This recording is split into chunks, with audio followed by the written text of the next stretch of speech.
Parks program and has always done so. And I just want to make sure that he had an opportunity to weigh in on a project that he cares an awful lot about. Tony?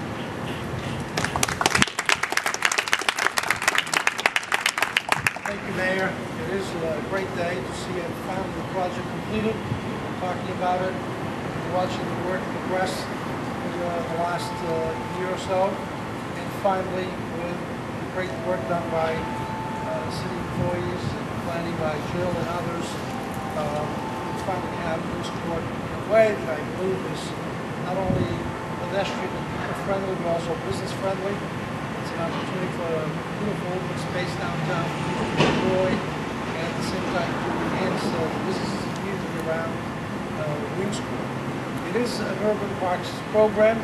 It is, as Rick said, it's a program that is funded through the environmental bond bill that we, the legislature, provide those funds, and they get to administer and distribute it out.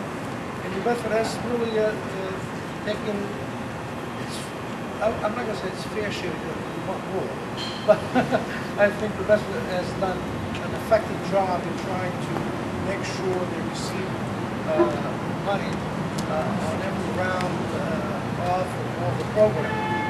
As Kurt mentioned, another $300,000 will be applied to the so-called next school year, almost what do we call that place? Summer house.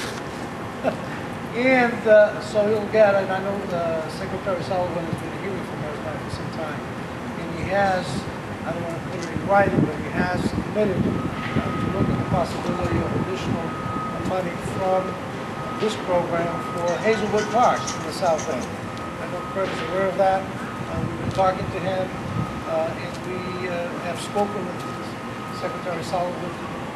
So we believe that the city will be, again, in line to work with Jill and the mayor. We'll make sure, and the council from Ward 6, Joe Lopes, to make sure that we secure some additional funds through this program for Hazelwood as well. I think the job that we're doing downtown is wonderful. It's awesome. This is after all the center of the city, and we want to showcase the city of the city. I think Hazelwood Park needs some attention, and I think it will qualify for this program. So, Mayor, thank you very much. I think this is wonderful for the city employees. Great job, guys, as usual. If you move throughout the city, they do wonderful work, not only here, but they also are involved in Block Square, improvement in Block Square. It was wonderful to be able to see it, go down to the south end and see it, and they do wonderful work. So thanks, Jill, for your planning work. You do a wonderful job as well. And to the city councilors. Let me say a big thank you to my colleague. I don't know if you want to say a few words. I'd like to say a few words. Hey, if you don't mind, I'm crazy. I don't know. I can't say anything.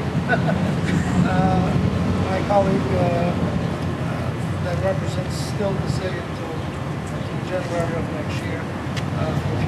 Keiko. Hi, my name is Keiko Oral, and this is an honor to be a part of this ceremony. And it's it's a fitting day to have the ceremony because it's Flag Day. It's a day where we pay tribute to our flag, we pay tribute to our country, and we think about the things that we love. We love our country, we love our families, we love our communities. And this is about loving New Bedford. And when I'm on the Hill, I tell people, I love New Bedford. I think this is a wonderful city. I think that things like this make all the difference to visitors who come to the Whaling Museum, who come for classes at UMass Dartmouth and at Bristol Community College.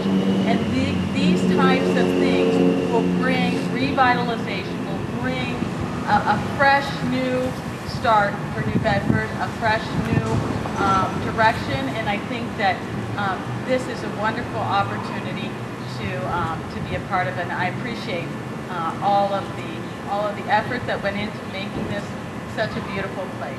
Thank you.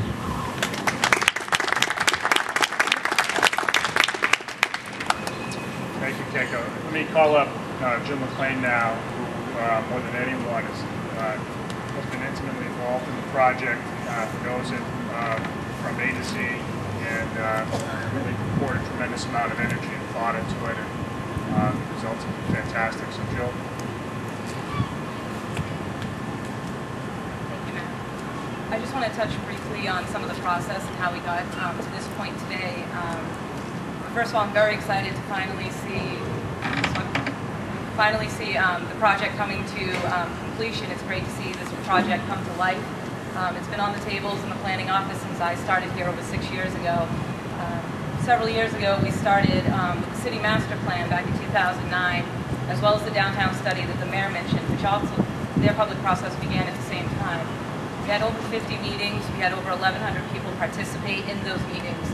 Everywhere we went across the city, people spoke about the downtown, the importance of Custom House Square and Wings Court, and the connections from the historic district to upper downtown, and really creating those linkages. So we started looking for funds, and out of that first process with the downtown plan, which was funded through the Gateway Cities program, we were able then to capitalize on that momentum and secure the Urban Parks program grant for this particular project. In the beginning, it was envisioned that we would have the $125,000 from EOEDA to do some conceptual plans and maybe some design to build for both Wings Court and Custom House Square.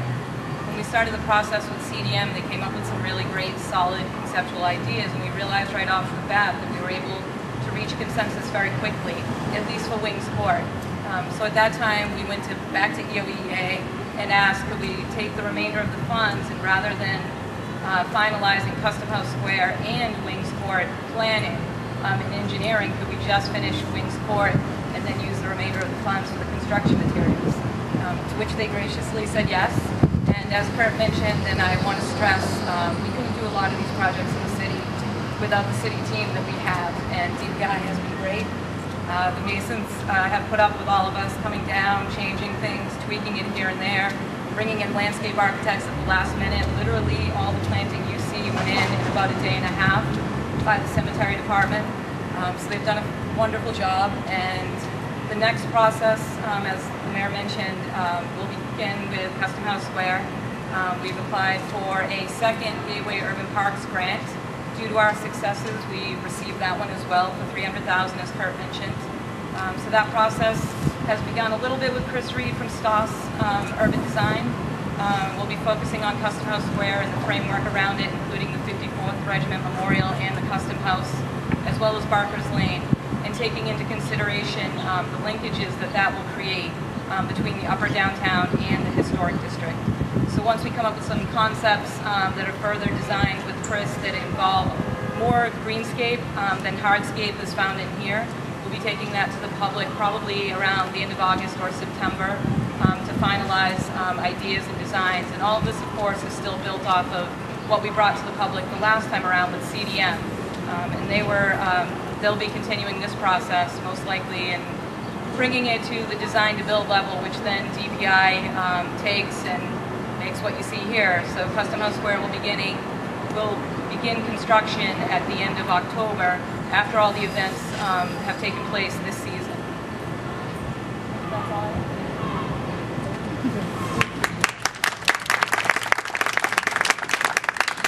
Great job.